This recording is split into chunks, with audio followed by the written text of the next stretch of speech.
pagkakasinungaling. Brigadier General Jean Fajardo at Police Officer Nicolas Torre tinangkang linisin ang kanilang mga madudungis na pangalan sa publiko. Torre at Fajardo may nakahandang kaso. Pero bago ang lahat, kung di pa kayo nakasubscribe sa aking channel, please do subscribe para mas updated kayo sa mga susunod kong mga videos. Kahambugang taglay ni Torre at Fajardo, tutuldo ka na. Hindi na nga mauulit pang muli ang kahambugang pinakita ng dalawang pulis sa iligal na pag-aresto nila kay PRRD dahil may mga kaso nang nag-aabang sa dalawa. Narito ang video mga kachika. At the time, nung umpisa, hindi ko alam kung hanggang saan po, General Torre, may natanggap ba kayong harassment, physical na panghaharas sa inyo or verbal? May natanggap po ba kayo at the time? Physical po ay itinulak ako ni Hanelet. Tinabig niya ako at malakas ang pagkatabig niya nung nagkasalubong kami sa hallway. Nasa video naman, minura ako ng kanyang anak. At mismong si Presidente Duterte ay niremind niya ako, magre-retire ako. At aasuntuhin ako ng kanyang mga anak at ang kanyang mga kamag-anak after my retirement, even before my retirement. Tinrete niya ako. But everything is okay lang yan. Makapal ang ating balat at yan ay kayang-kaya nating palampasin yan. Ma'am Jean, meron po tayong ibang miyembro ng kapulisan na nakatanggap din po ng itong klaseng harassment. Pwede po ba niyo ikwento to? Yes po ma'am, aside from General Torre, I myself was also subjected to harsh words. Kaya lang, sabi nga ni General Torre ay maximum tolerance. Sabi ko nga, kung meron pang mas mataas sa maximum tolerance, yun po yung ipinatupad natin. Kahit minura na tayo, dinuro na tayo. In fact, yung mga pulis natin doon ay pinagmumura din at pinagsabihan ng masasakit na salita.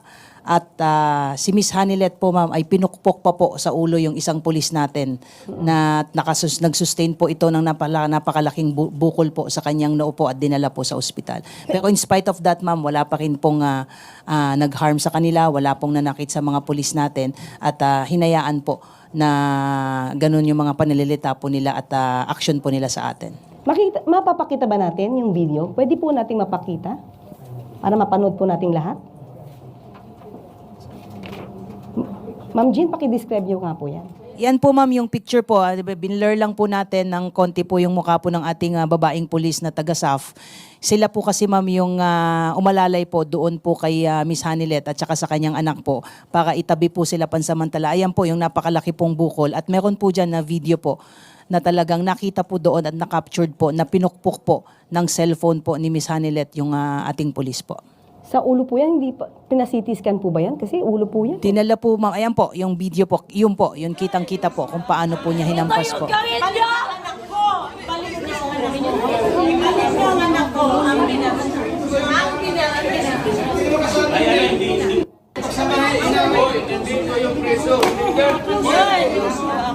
Ito yung gawin niyo!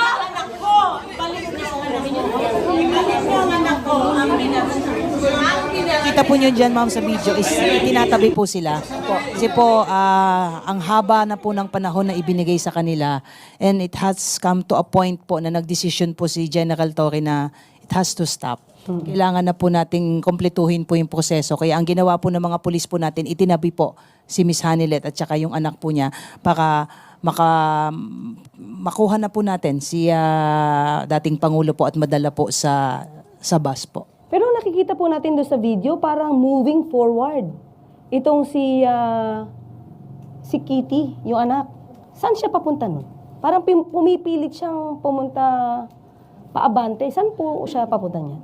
Gusto po nilang bumalik ma'am doon po sa area kung saan po yung ating dating Pangulo po. So yung mga kapulisan po natin, parang hinaharangan na lang sila. Opo, kinire-restrain po sila, nilalayo po sila at hinaharangan para hindi na po sila bumalik po doon sa area kung saan po nandoon po yung ating dating Pangulo po. Kasi maganda pong maipaliwanag yung sitwasyon na yan. Kasi po baka magkaroon ng ibang kwento at sabihin na nahahara sila. Yung pala, sila po yung moving forward, going forward para po puntahan muli ang dating Pangulo. Yes po ma'am, yes po. Okay. So, after that, nung okay naman po yung sitwasyon ni dating Pangulong Duterte, physically, okay naman po yung kanyang kondisyon. Papaano niyo po siya naisakay sa aircraft? Well, ang tingin ko, ang turning point talaga doon is nung time na talagang humaharang si ES Medialdea at binigyan ko siya ng warning na talaga, Sir, tapos na ito. Kanina pa ang usapan, kailangan sumakay ka na muna sa aeroplano, kayo sa aeroplano. At saka na natin pag-usapan ng iba pa, sa husgado na. So, nag-isip si ES Medialdea, dared me to arrest him, and I did. So, binasahan ko siya ng kanyang karapatan. Ninaras ko siya for PD 1829. So, at pinusasan ko siya. Kaya nang hinila ko na siya palabas, palayo, na nakaposas, siguro nakita ni PRRD na seryoso ko. At hindi tayo patatalo. At we do believe na talagang the majesty of the law has to reign supreme. Dapat masunod ang batas. Pero sir, nakita ko po sa video, parang binabasahan niyo ba siya? Or sinasabihan niyo siya rin na kanyang rights? Winarningan ko muna si ES Medialdea, Sir, pag hindi ka pa umalis dyan, hindi matatapos ito. Dahil dyan, aarestuhin na kita ng obstruction of justice under PD 1829. And he dared me. So, I read him his rights. And I asked him to, if he understood his rights, and when he said na-affirm niya, naintindihan niya, Sir, you are under arrest for PD 1829, halika na, Sir. So, pinusasan ko at inalis. Nung makita ni PRRD yun, kasi bumalik uli ako nang inilagay ko sa bus, dala ko uli ang posas. Sabi ko, Sir, eto, kasunod, susundin ko sana si Attorney Del Gray, pero umalis naman na sila at sumama na si PRRD. So in other words, sir, sabi nga po ni Ma'am Jean, maximum tolerance yung ginawa niyo. So ilang oras po ba at nagtagal po talaga yung pagsampa sa kanya? Pagdala sa aeroplano po ni dating Pangulong Duterte? 12 hours, ma'am. 12 hours. Ganon din kayo katyaga. Ganon din katyaga ang miyembro ng kapulisan. Sabi ni General Fardo nga, ma'am, more than the maximum of the maximum tolerance. Okay. So, nung naisampa na, sabi po, ito po isang sandwich lang daw ang pinakain sa dating Pangulong Duterte habang nasa biyahe. Palagay ko, ma'am, babawiin na nila yan. Nung pag maalala nila na marami palang cellphone video doon. Kasi sa totoo lang, pati sa aeroplano, may video na kumakain talaga si former PRRD ng full meal. Full meal talaga. Babawiin nila yan, ma'am. So in other words, yung mga ganitong klase mga naratibo, ano to, para maging negatibo lang ang pagpapa-implement ng warrant of arrest, saka yung the whole operation? Wala na akong makitang ibang rason, ma'am, para ilabas nila yan. Pero at the end of the day, it will be their word against our cellphone videos. And at the same time, sabi niyo nga po kanina, maganda naman ang kondisyon ni dating Pangulong Duterte, nakarating na po sa Netherlands. Kaya nga, ma'am, so we have now the benefit of a 2020 hindsight. Mismo ang doktor doon ng ICC ang nagsasabi na is fit and he's okay. And siya mismo, bago siya bumaba sa aeroplano, gumawa siya ng video, pinadala niya sa pamilya niya, at ipinost ng pamilya niya, sinasabi, I'm okay. Ilan po pala yung kasama ni dating Pangulong Duterte sa kanyang trip? Ang kasama po niya, ma'am, yung kanyang close-in security, yung kanya pong personal nurse, si Attorney Medialdea. Sa part, ma'am, ng government mo ay may dalawang doktor po na kasama, dalawang CADG po, at yung representative po ng PCTC po, mismong si Ambassador Lacanilaw po ang kasama. Teka lang po, si at that time, syempre wala namang visa. Si Attorney Medialdea or ES, former ES. Paano po siyang napayagan na sumama pa kay dating Pangulong Duterte? Actually, ma'am, silang lahat walang visa. Kaya lang,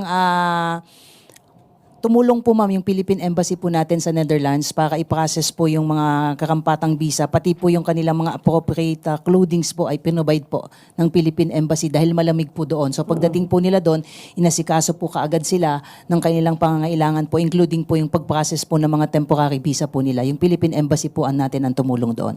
Okay, so maski na si ES po, meron siyang na-provide po siya ng mga tamang kasuotan dahil nga sa napakalamig na klima. Lahat po sila, ma'am. Yes, General. We will release the pictures pala, ma'am, sa inyo. Pati toothbrush, toothpaste, at mouthwash meron. Ayan. Ako, ayan.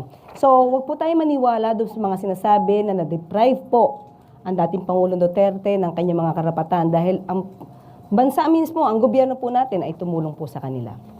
Okay, balik naman po ngayon tayo kay Yusek Nikki. Yusek Nikki, may issue. Bakit daw nag-violate ng pagpapa-implement ng Rome Statute ng Section 59?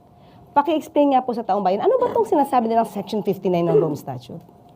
Una-una, isang malaking pagbabaliktad dun sa posisyon nila yan. Dahil habang pinapatupad namin yung warrant of arrest, sinasabi nila na wala na tayo sa Rome Statute, wala na tayo sa ICC. Dapat hindi gamitin yung mga provision ng ICC ng Rome Statute. Ngayon, dahil convenient, biglang ginagamit.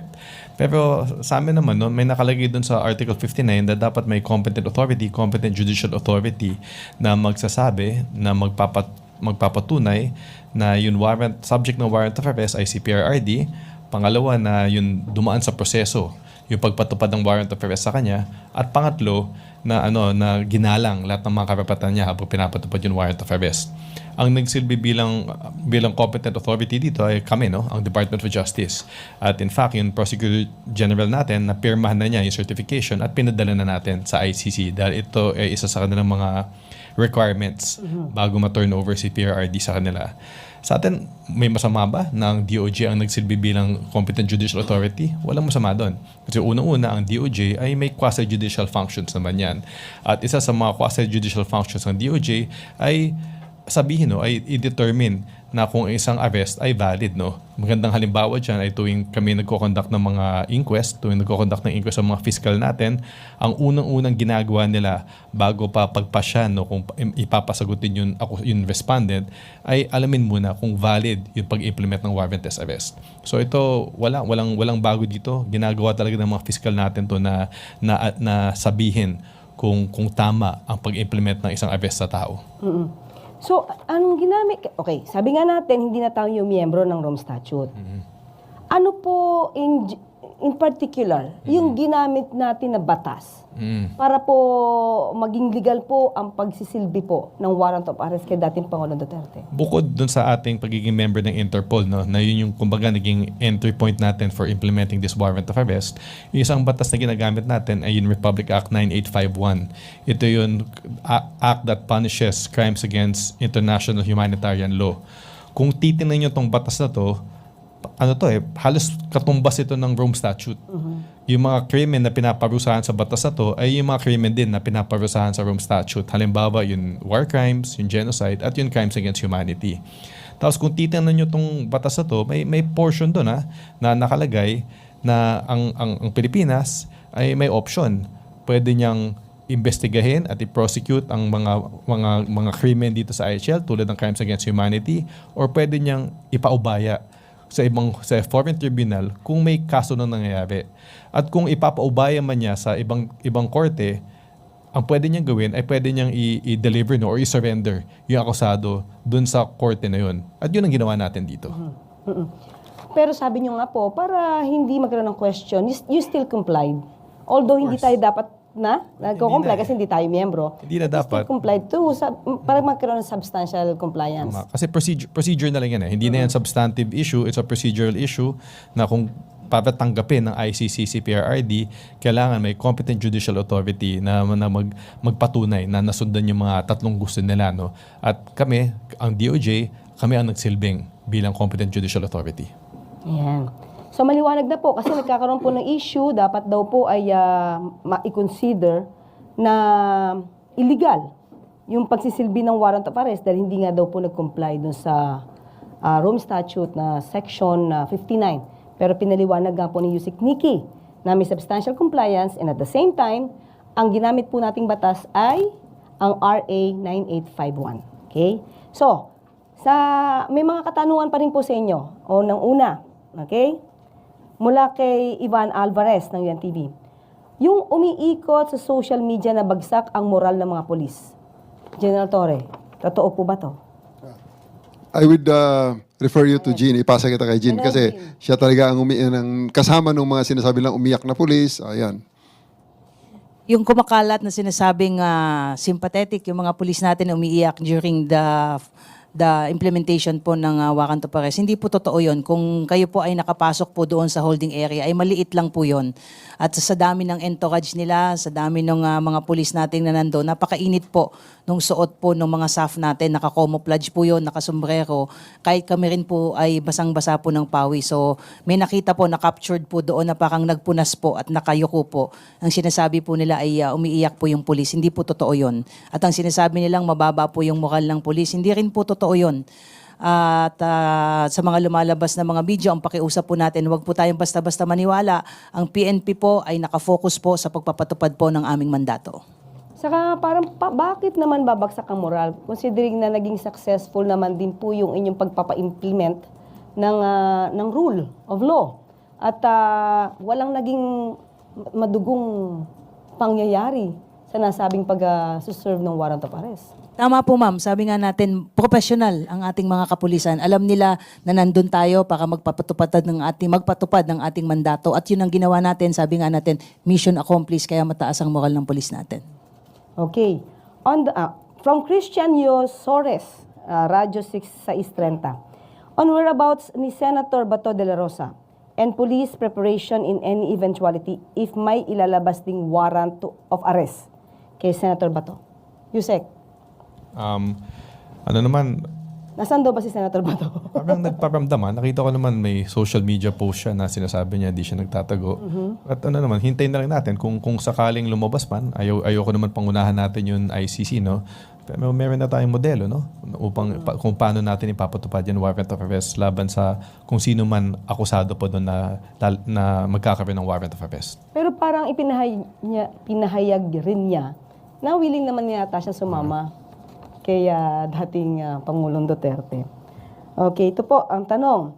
How true that Senator Bato de la Rosa and retired Police Chief Oscar Albayalde could be the next to receive arrest warrants from the International Criminal Court for crimes against humanity regarding the roles in the previous administration's war on drugs? Yusek. Hindi kami privy kung sino talaga yung kung anong status ng investigation sa ICC, but ang alam lang namin, nabibig namin sa mga bali-balita, nakasama sila sa mga ina-investiga. Kaya yun na lang, abangan lang natin kung magkakaroon man ng warrant of arrest laban sa kanila. May tanong dito pero parang nasagot na po ni General Torre. In a video posted by former President Duterte's daughter, Kitty Duterte, minura po kayo while performing your duty. May additional pa po ba kayong response? Ayos lang yun, ma'am. Kaya nating palampasin yan. Okay, thank you. And how do you receive or rather perceive this action and what's the step will you take in response? I think kaugnay to do sa isang question. Bukod kay dating Pangulong Duterte and Senator Bato, ilan pang personalities all in all yung kasama sa arrest warrant ng ICC na ipapadaan sa Interpol? Isa lang, yung warrant na lumabas Alang. kay PRRD pa lang. So wala pang ibang Wala pang natatanggap iba. na Wala. Pero kung titingnan natin yung warrant, may nakalagay doon may language doon. Nalimutan ko lang kung yung exact language na may mga other individuals na ina-investigan. Oh, are you closely monitoring any movement amid any possible attempt to create a scenario similar to that of people power? How do we deal about that? General Well, Torre. Piyaw na. At may directive naman sa amin. All the scenarios are taken care of at hindi man nagpapawiya ang PNP regarding that matter. May mga official pronouncements na dyan si General Fardo. General Pajardo. Ang PNP naman po ma'am ay laging nagme-maintain ng proactive measures po natin at kung meron mga nagpapahayag po ng kanilang mga saloobin dito sa mga pangyayari po, kakapatan po nila yan. Yan po yung tinatawag nating freedom of expression po nila. Pero hindi po lahat ng freedom ay absolute po yan. Ang PNP po ay tinitignan po at minomonitor po yan at nakahanda po tayo sa anuman pong mga mangyayari po at wag po nating sasabihin na may mga lumalabas po kasi ngayon ma'am na pinipigilan po sila. Hindi po, in fact nagmo-monitor lang po tayo as part po ng ating security monitoring at yung ating pong mga nakikita po ngayon ng mga movement po ng police ay inire-relate po nila diyan. Pero sinasabi ko nga po is continuing po ma'am yung ating security preparation for election. So may mga nakikita po tayo mga simulation exercise. Yun lamang po ay bahagi po ng ating patuloy na paghahanda po para sa nalalapit po na election. Yeah. May kasunod po akong tanong, General Larchin. There are infos na may sundalo, police na nag-resign because of former President's arrest. Former President Duterte's arrest. Fake news ba ito, ma'am? May mga nakita na po tayo, ma'am, na fake news po. May nakita na po ang ACG na gumagamit po at nagpapakita at nagpapakilalang mga pulis at sinasabi nag-resign. Nagtanong na po tayo sa personal po natin. Wala pa naman po tayong nare-receive na anumang official communication na advising the PNP na mag-resign po sila. So, wag po tayong basta-basta maniwala po sa mga misinformation at disinformation. At ang sabi po ng ating Chief PNP kanina ay wala po tayong planong disiplinahin itong mga supposedly mga pulis. Ang sinabi lang po niya ay very clear kanina. Let us just remind our PNP personnel na sila ay membro ng PNP bagamat nare-respeto natin yung kanilang mga religious and political beliefs, pero hanggang nasa PNP po tayo ay dapat po ay sumunod po tayo doon sa mga pinatutupad po nating mga ethical standard, norms and policy po with respect po doon sa ating mga personal sentiments dahil meron naman po tayong umiiral na mga grievance mechanism na po pwede po nilang dalihin po doon. But for as long as they are members of the PNP, ay meron po tayong mga dapat pong i-observe na mga protocol with respect sa airing po ng ating mga personal sentiments po.